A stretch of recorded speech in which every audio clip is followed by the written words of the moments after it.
नमस्कार। शाम के 7 बजने वाले हैं। खबर दमदार के इस वक्त के बुलेटिन के साथ मैं हूं अनुपम। प्रदेश की हर छोटी बड़ी खबरों को लेकर वाराणसी से खबर है। ज्ञानवापी केस से जुड़ी इस वक्त की बड़ी खबर। सील वजू खाने का कपड़ा बदलने पर फैसला लिया गया है। जिला जज की अदालत ने फैसला सुनाया है। हिंदू पक्ष की कोर्ट ने याचिका खारिज की है। वजू खाने का कपड़ा नहीं बदला जाएगा। हिंदू पक्ष ने कपड़ा बदलने को लेकर याचिका दी थी। सुप्रीम कोर्ट के आदेश के बाद सील है वजू खाना। बड़ी खबर इस वक्त हम आपको बता रहे हैं। इस वक्त की ब्रेकिंग न्यूज हम आपको बता रहे हैं। वजू खाने के कपड़े बदलने को लेकर यहां पर याचिका दी गई थी। सील वजू खाने का कपड़ा बदलने पर फैसला लिया गया है। जिला जज की अदालत ने यहां पर फैसला सुनाया है।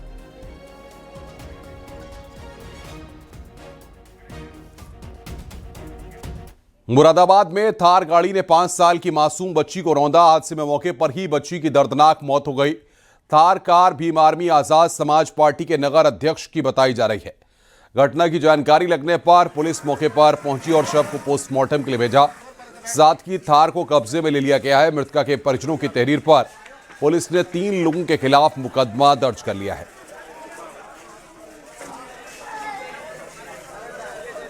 के घोसीपुरा मोहल्ले में एक थार के गाड़ी के द्वारा एक बच्ची के साथ एक्सीडेंट हो गया था, जिसमें कि बच्ची जो है उसकी मृत्यु हो गई है। फिलहाल इसमें हमने थाना कांड में जो संगत धाराओं में अभियोग पंजीकृत कर लिया है।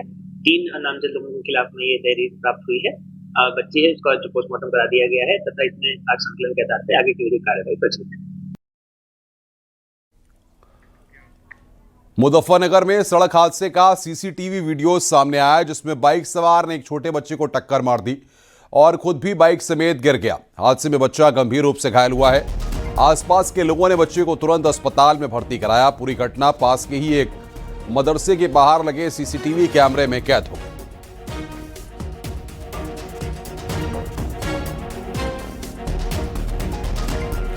तो बाइक ने बच्चे को जोरदार टक्कर मारी है। तस्वीर इस वक्त हम आपको दिखा रहे हैं। हादसे में गंभीर रूप से बच्चा घायल हुआ है।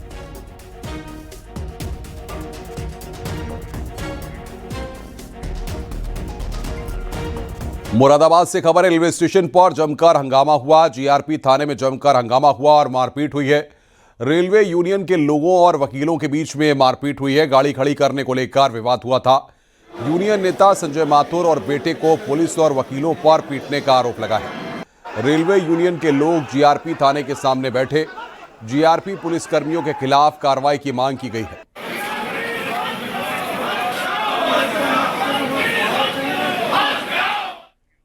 गाजियाबाद के कविनगर थाना क्षेत्र में बाइक सवार बदमाशों ने घर में घुसकर महिला से लाखों रुपए के जेवरात पर हाथ साफ किया। राजनगर सेक्टर 5 में बदमाश बर्तन साफ करने के बहाने घर के अंदर घुसे। आरोप है कि उन्होंने महिला को सम्मोहित कर पहनी हुई सोने की चूड़ियां उतरवा ली। घटना के वक्त घर में सीपीडब्ल्यूडी के रिटायर्ड चीफ इंजीनियर की पत्नी मौजूद थी। जानकारी मिलने पर पुलिस मौके पर पहुंची और सीसीटीवी फुटेज के आधार पर बदमाशों की तलाश कर रही है।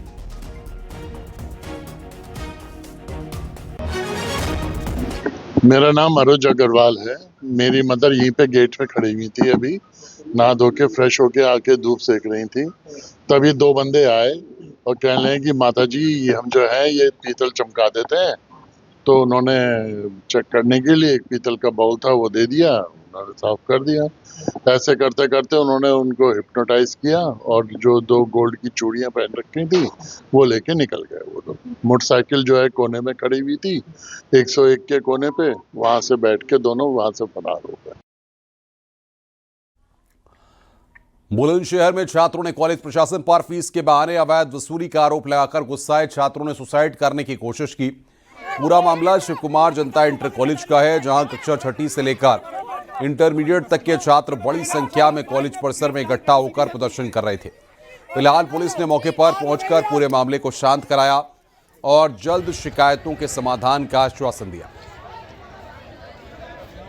पिछले 1.5 महीने से जांच कर रहे हैं। जांच के नाम पर उन लोगों के पास कुछ भी नहीं है। ये कहते हैं प्रिंसिपल हमारा कोई साथ नहीं दे रहे और अधिकारी खाना पूर्ति कर रहे हैं जांच के नाम पर। पुलिस प्रशासन ये कह रही है ये बच्चे जो भी आवाज उठा रहे हैं ये पागल है। अगर हम टीचर हमें गाली बक रहे हैं, अगर हमें इंसाफ ना मिला आज या तो हम पूरे रोड पर मरेंगे। या हमें आज हमें आज इंसाफ हम चाहिए। हमें इंसाफ चाहिए। हमें इंसाफ चाहिए। ये सिस्टम को जेल में डालो, हथकड़ी ले जाके।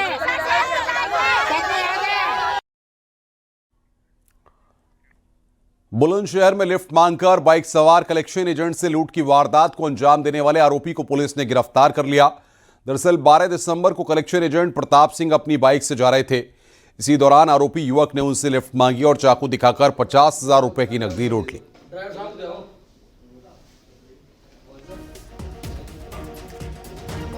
इससे जो शिव कुमार है, जो अभियुक्त है, इससे हमें 50,000 रुपए जो लूट के रकम थी वो बरामद हुए हैं, प्लस वादी का बैग और उसके कुछ जो इम्पोर्टेंट डॉक्यूमेंट्स थे वो सभी बरामद कर लिए गए हैं और अग्रिम विधिक कार्रवाई की जा रही है। सर, क्या इनका पिछले कुछ आपराधिक मुकदमे हैं? शिव कुमार पे पिछले 6 मुकदमे हैं और ये अब उसका 7वां मुकदमा है।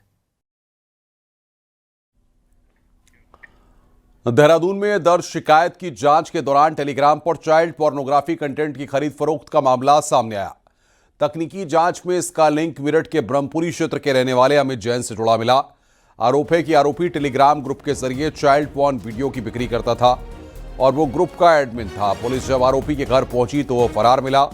फिलहाल उसकी तलाश जारी है। पुलिस के मुताबिक नेटवर्क के तार कई राज्यों से जुड़े हो सकते हैं। देहरादून का यद्यपि ये मामला था, परंतु चूंकि जो अपराधी है वो यहाँ मेरठ का बताया गया और इसमें जो पता और मोबाइल नंबर है वो मेरठ के बताए गए थे, तो प्रतिदिन पोर्टल का संज्ञान लेते हुए पुलिस ने स्वतः ये मुकदमा दर्ज किया है और इसकी गंभीरता को देखते हुए इसमें जांच की जा रही है। जो अभियुक्त है वो फिलहाल काफी समय से अपने घर पर ताला लगा के यहाँ से फरार है, उसकी जांच की जा रही है। मथुरा में बच्चों के मामूली विवाद में दो पक्ष आमने सामने आ गए। दोनों पक्षों की ओर से जमकर लाठी डंडे चले। मारपीट के दौरान कई लोग घायल हो गए। घटना की जानकारी लगने पर पुलिस मौके पर पहुंची और कुछ लोगों को हिरासत में लेकर मेडिकल कराया गया।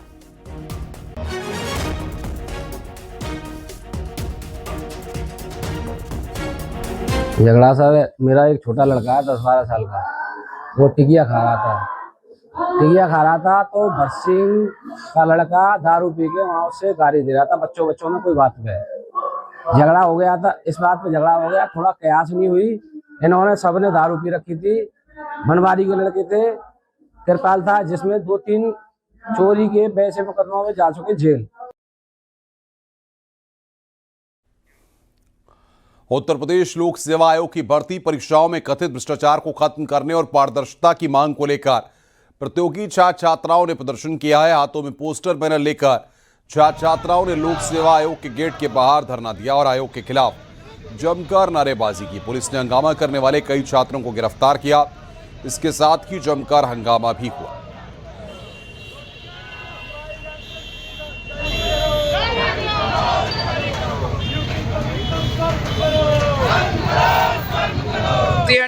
माइग्रेशन एंड ट्रांसपेरेंसी का मुद्दा है, मेन है। यूपी में क्या हो रहा है कि 2019 से आयोग ने माइग्रेशन पॉलिसी रोक दिया है, लेकिन ये माइग्रेशन पॉलिसी जो रोका गया, किसी को ना इन्फॉर्म किया गया, ना किसी को बताया गया, ना कोई विज्ञप्ति निकाली गई और ना ही शासन स्तर पे बताया गया।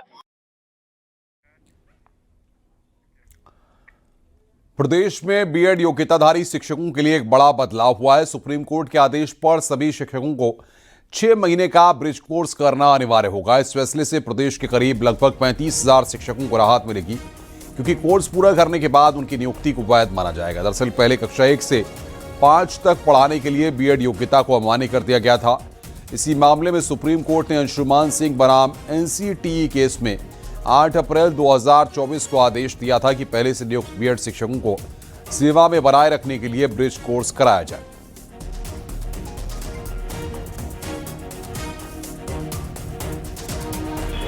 उत्तर प्रदेश के परिषदीय प्राथमिक विद्यालयों में कार्यरत बीएड योग्यताधारी शिक्षकों के लिए एक बड़ा फैसला सामने आया है। सुप्रीम कोर्ट के आदेश के अनुपालन में अब ऐसे सभी शिक्षकों को 6 महीने का ब्रिज कोर्स करना अनिवार्य होगा। ये कोर्स राष्ट्रीय मुक्त विद्यालयी शिक्षा संस्थान यानी कि NIOS के माध्यम से ऑनलाइन कराया जाएगा। इसके लिए रजिस्ट्रेशन की अंतिम तारीख 25 दिसंबर 2025 तय की गई है। जो शिक्षक तय समय में ये कोर्स पूरा नहीं करेंगे, उनकी नियुक्ति अमान्य मानी जाएगी। जाएगी। प्रदेश में करीब 33 से 35 हजार शिक्षक ऐसे हैं जो कि इस फैसले से प्रभावित हैं, लेकिन कोर्स पूरा करने के बाद उनकी नौकरी पूरी तरह से सुरक्षित होगी, जिससे उन्हें बड़ी राहत मिलने वाली है। कैमरा पर्सन गोपी गिरी के साथ नितिका दीक्षित, न्यूज 18 लखनऊ। इटावा में गावा देवी मंदिर के पास बाइक सवार दो दोस्त करीब 30 फुट गहरे तालाब में गिर गए, जिससे एक दोस्त की मौत हो गई जबकि दूसरे की हालत नाजुक बताई जा रही है। इसे अस्पताल में भर्ती कराया गया है। खबर के मुताबिक दोनों बाइक सवार नशे में धुत थे। वहीं आगरा में भी एक शख्स नाले में गिर गया। फिलहाल शख्स को सुरक्षित बाहर निकाल लिया गया है, लेकिन स्थानीय लोग इसे नगर निगम की लापरवाही बता रहे हैं। लोगों ने नाले पर रेलिंग बनवाने की मांग की है।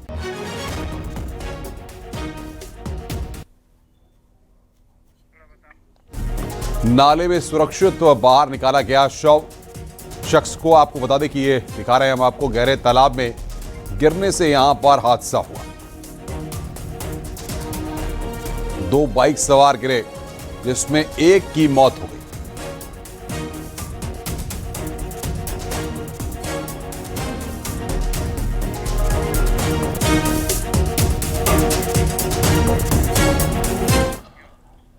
मथुरा में बार एसोसिएशन के सैकड़ों वकीलों ने डीएम कार्यालय का घेराव किया। घेराव के बाद पुलिस लाइन के सामने आक्रोशित वकीलों ने जाम भी लगाया और सिटी मजिस्ट्रेट के खिलाफ कार्रवाई की मांग की।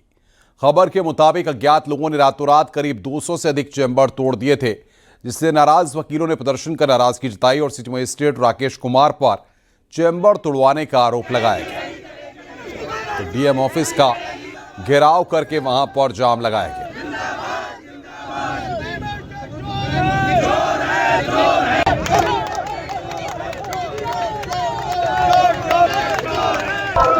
इन्होंने उस जगह की इंक्वायरी करके एक कलेक्ट्रेट में बेस्ट जगह पड़ी है, उसे यदि अधिवक्ताओं को दे दिया जाए तो कोई बुरी बात नहीं है।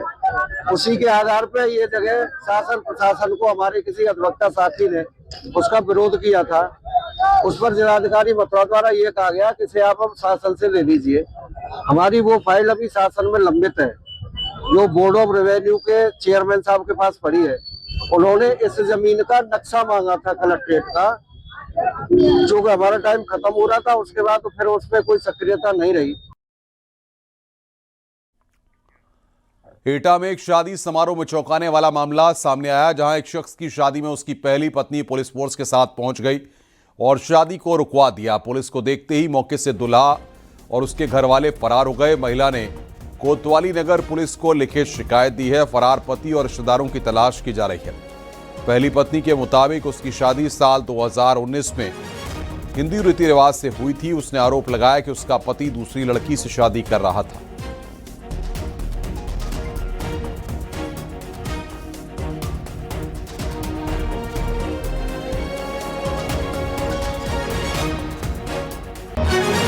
हमारे का मेरा नगला कॉलोनी कासिम में ठीक है, ससुराल में नगला खार कराची में। तो सूचना क्या मिली थी तुम्हें यहाँ पे? सूचना मिली थी कि मेरे पति दूसरी शादी कर रहे हैं। मेरे बीच की लड़की है और लड़की के पिता का नाम है प्रेम प्रकाश, ठीक, और पप्पू डॉक्टरी का काम करते हैं वो अमरपुर का। तो क्या हुआ, कौन मिला यहाँ पे? जयवीर से शादी थी उनकी। यहाँ कौन मिला?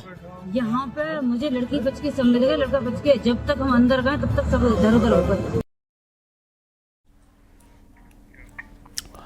खबर हापुड़ से है। दिन दहाड़े बाइक सवार बदमाशों ने मुनीम से लूट किया। आरोपियों ने पहले बाइक में लात मारकर नीचे गिराया, उसके बाद 85 लाख से भरा बैग लेकर फरार हो गए।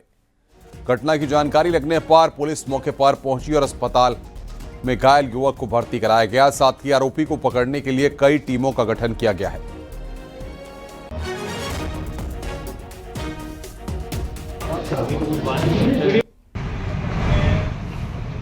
रास्ते में सरस्वती मेडिकल कॉलेज के पास जो फ्लाईओवर है, इसके पीछे से एक मोटरसाइकिल पर, जिसको ये ठीक से नहीं देख पाए इसका कलर, वो उसमें दो व्यक्ति थे जिन्होंने इनकी बाइक में लात मारी और जब ये गिर गए तो इनको तमंचा दिखा के इनका पिट्ठू बैग लूट करके ले गए।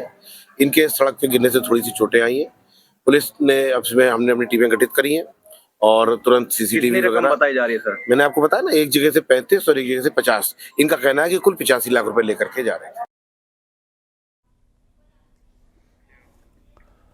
अलीगढ़ में वक्फ संपत्तियों में बढ़ते भ्रष्टाचार, अवैध कब्जों और गैर कानूनी लेन देन के खिलाफ सख्त कार्रवाई की मांग उठी है।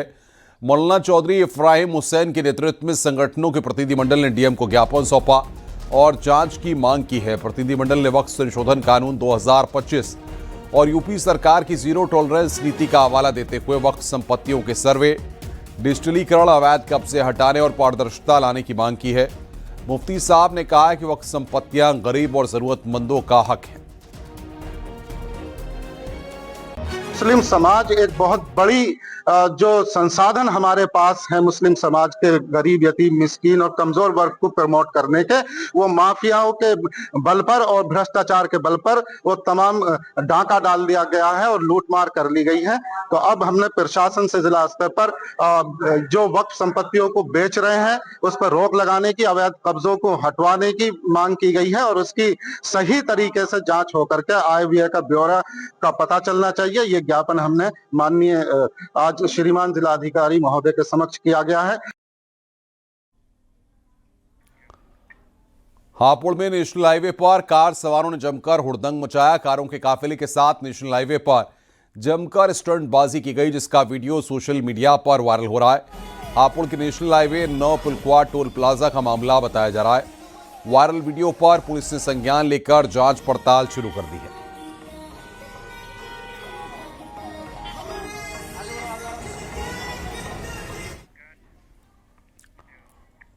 उन्नाव के अचलगंज थाना क्षेत्र में युवक सुधीर की हत्या का पुलिस ने खुलासा कर दिया। हत्या सुधीर के दोस्त संदीप ने अपने साथी रंजीत के साथ मिलकर की थी। एक ही लड़की से प्रेम प्रसंग को लेकर दोनों दोस्तों में पुराना विवाद चल रहा था। योजना के तहत सुधीर की हत्या कर शव बाग में फेंक दिया गया था। फिलहाल पुलिस ने दोनों आरोपियों को गिरफ्तार कर जेल भेज दिया है। जो मृतक है सुधीर, इसको मारने में संदीप और रंजीत, ये दोनों आपस में दोस्त थे और एक लड़की का प्रेम प्रसंग था जिससे सुधीर और संदीप दोनों प्यार करते थे। उसी को लेकर के आपस में ये घटना कारित की गई। चंदौली में दिल दहला देने वाली वारदात सामने आई है, जहां आपसी विवाद में पति ने अपनी पत्नी को शहद में जहरीला पदार्थ मिलाकर खिला दिया। दरअसल पति रोहित और पत्नी मोनिका के बीच लंबे समय से आपसी विवाद चल रहा था। जानकारी के मुताबिक पति को नशे करने की लत थी और पत्नी पर अवैध संबंध का शक करता था। विवाद के दौरान रोहित ने पत्नी मोनिका को शहद में जहर मिलाकर दे दिया और उसके बाद खुद भी खा लिया। घटना में पत्नी मोनिका की मौत हो गई और पति का गंभीर हालत में ट्रॉमा सेंटर में इलाज जारी है। मृतका के परिजनों ने मुकदमा दर्ज कराया है। फिलहाल पुलिस पूरे मामले की जांच पड़ताल में जुटी हुई है। में पीआरबी को ये सूचना मिली कि दो व्यक्ति पति पत्नी जो हैं वो कुछ विषैला पदार्थ खा लिए हैं। इस सूचना पर तत्काल पीआरबी मौके पर पहुंची तो दोनों को एम्बुलेंस को बुलवा करके अस्पताल भेजा गया। जानकारी करने पर मालूम हुआ कि पति पत्नी आपस में इनमें मनमुटाव चल रहा था। इसी बात को लेकर के दोनों लोगों ने जहर खा लिया है, जिसमें पत्नी की इलाज के दौरान जिला अस्पताल में मृत्यु हो गई। पति को डॉक्टर ने अग्रिम उपचार के लिए ट्रॉमा सेंटर वाराणसी भेजा है। नोएडा में बढ़ते प्रदूषण को देखते हुए सोसाइटी के लोगों ने आर्टिफिशियल बारिश कराई है।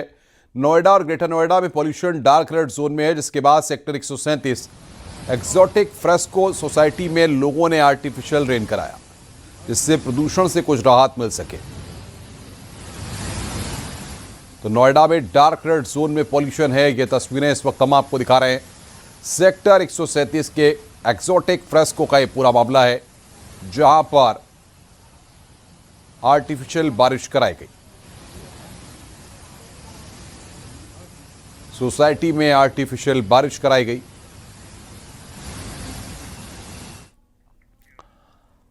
हाथरस जंक्शन थाना क्षेत्र के गांव पुन्नेर में पैसों के लेन देन को लेकर विवाद हिंसक हो गया। आरोप है कि कुछ लोगों ने पीड़ित रामकिशन शर्मा और उनके परिवार पर लाठी डंडों से हमला किया।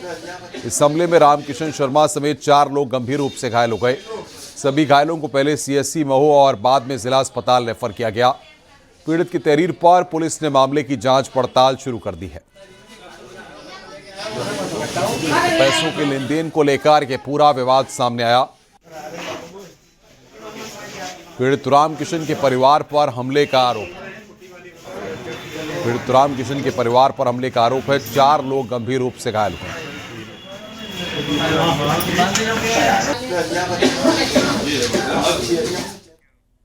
और बड़ी खबर, जामनगर में वनतारा का दौरा करेंगे मेसी। वनतारा में एक रात गुजारेंगे लियोनेल मेसी। अनंत अंबानी वनतारा में मेसी की मेजबानी करेंगे। Rodrigo De Paul, Luis Suarez भी वनतारा जाएंगे। वनतारा में ट्रम्प जूनियर को भी होस्ट किया गया था। देश विदेश से दिग्गज पहुंच रहे हैं वनतारा। आज ही जामनगर पहुंचेंगे मेसी। अर्जेंटीना के दिग्गज फुटबॉलर हैं मेसी। तो अनंत अंबानी वनतारा में मेजबानी करेंगे। अर्जेंटीना के दिग्गज फुटबॉलर हैं मेसी। जामनगर में वनतारा का दौरा करेंगे मेसी।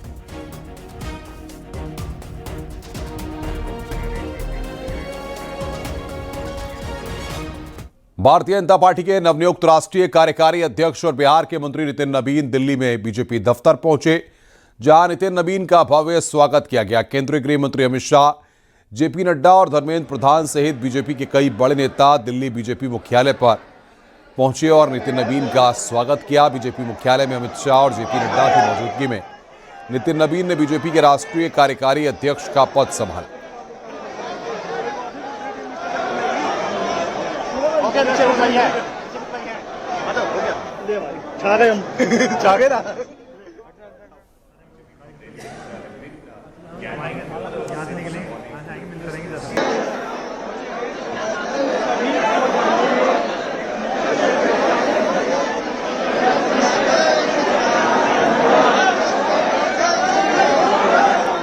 तो यहां पर बीजेपी मुख्यालय में अमित शाह मौजूद रहे और ताजपोशी हुई। नितिन नबीन की उनको कार्यकारी राष्ट्रीय अध्यक्ष बनाया गया। जेपी नड्डा और धर्मेंद्र प्रधान भी इस दौरान वहां पर मौजूद रहे।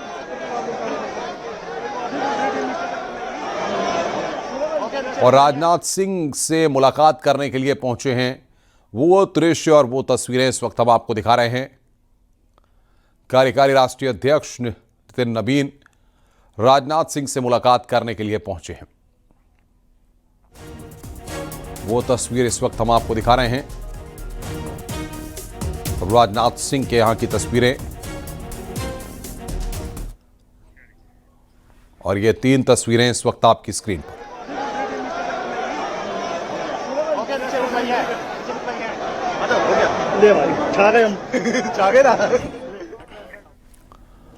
कानपुर में सीएमएस कानपुर रोड कैंपस में आईएससीएल 2025 का शुभारंभ किया गया। इस मौके पर पूर्व भारतीय क्रिकेटर आरपी सिंह शामिल हुए। शुभारंभ समारोह ने एक खेल की एकजुटता की भावना को उजागर किया। इस मौके पर कई सांस्कृतिक कार्यक्रम आयोजित किए गए।